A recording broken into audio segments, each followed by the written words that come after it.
That looked great yesterday, the all heading over today. It's our Wednesday morning here in Auckland, New Zealand, and had a bit of an urgent phone call this morning to say you need to get down to the yacht club. When I say yacht club, I mean the Royal Akarana Yacht Club in Auckland.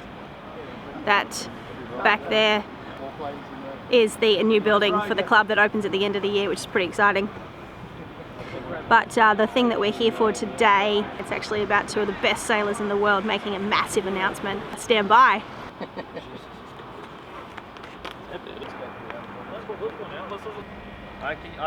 it open there? No. You'll have to open it for us. See this thing. What's he up there? Sweet. How you going? It's been true. Good, thank you. So it's a pretty big announcement this morning. We'll start with the most important one.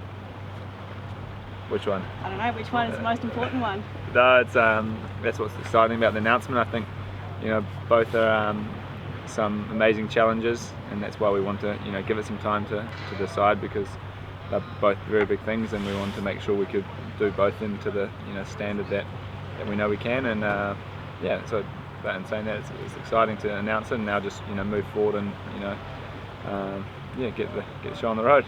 Yeah, well, I think both the player and myself, you know, really excited to be back in the Cup world, and you know, but you know, for ourselves, we wanted to wait till after the Volvo was done and you know, have a little bit of downtime and actually make sure we could do both things to the, you know, level we want to do things at. And I think yeah, both of us, you know, really enjoyed the experience of Volvo Ocean Race, but it was something that was you know, probably you know, a little bit different for us, jumping into a campaign super late, and then you know, just trying to figure out how to make the most of it. But no, it's really good to be able to, you know, try and put together, you know, a really good campaign to, you know, try and you know, represent our country at the Olympics again, and you know, try and win another gold medal for New Zealand again, which is you know, no small undertaking. Like, it's definitely going to be you know, a pretty tricky thing, especially, you know, such a short campaign. Yeah, we've only got 2 years pretty much from now until the opening ceremony, so yeah, going to be pretty compact and full on. And then, you know, we're also trying to,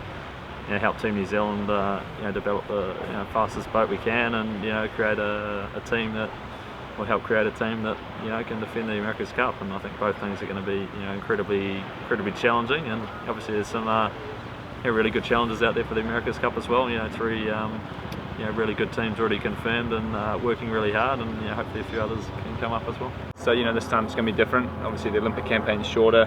Our roles at Team New Zealand, you know, probably we've got more responsibility. But in saying that, that's why we made sure we gave it some time, because we wanted to make sure that we could do it to the standard we know, and we're pretty confident we can do that. So, you know, as different things come up and different time commitments, we'll work through them. But you know, there's an undertaking from everyone that, you know, this is a good thing for us and for both Team New Zealand and for the Olympic side. So you know, if that's the underlying factor, then everything else works itself out.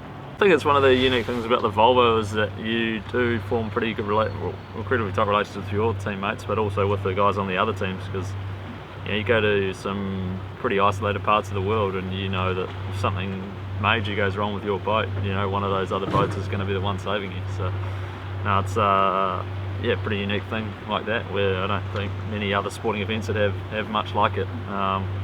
So yeah, you do form some pretty unique relationships, you know, with the people. But you know, also I think at that stage, you know, Blair and myself pretty much gone through the same thing, where both our boats had decided to go, you know, outside the exclusion zone, and then, you know, both ended up behind Dongfeng, who kind of, yeah, took a different option earlier on to, you know, end up winning the whole thing. And that was pretty incredible, you know, how close it ended up being, and you know, how it kind of came down to, you know, such a split decision. You know, one model had it kind of being favoured to go the way the French went, and the other two had it being favoured the way we went by quite a bit more than you know, the delta it ended up being. So yeah, it was one of those things, you know, just what model you trusted really, and you know, go from there. And you know, both our navigators and you know, crews all decided that you know, the option we took was hopefully the better one, and didn't work out, but that's sport sometimes. Close race into the finish, just yeah,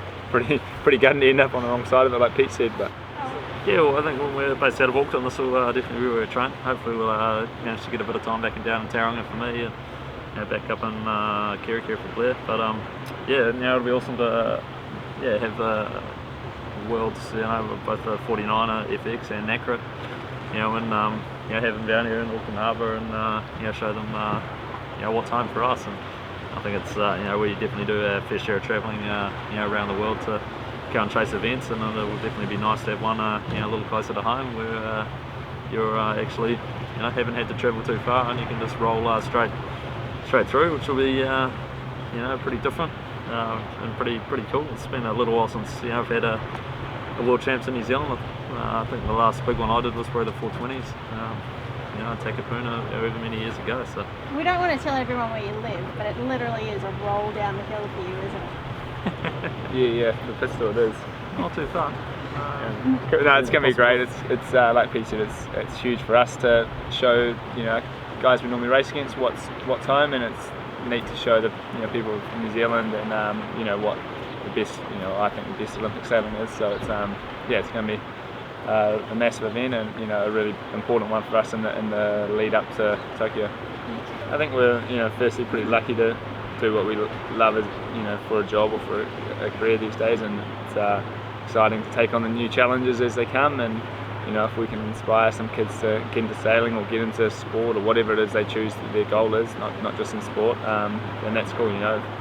Just us doing what we love, and it's inspiring people along the way, then that's pretty cool.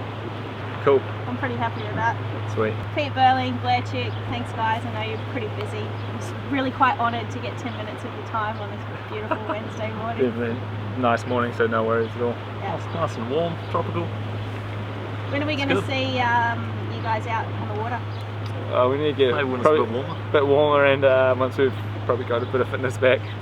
So there you go. Yeah. They're going to be running along Tamaki Drive, getting fit. Yeah. I don't know if I can even get there yet.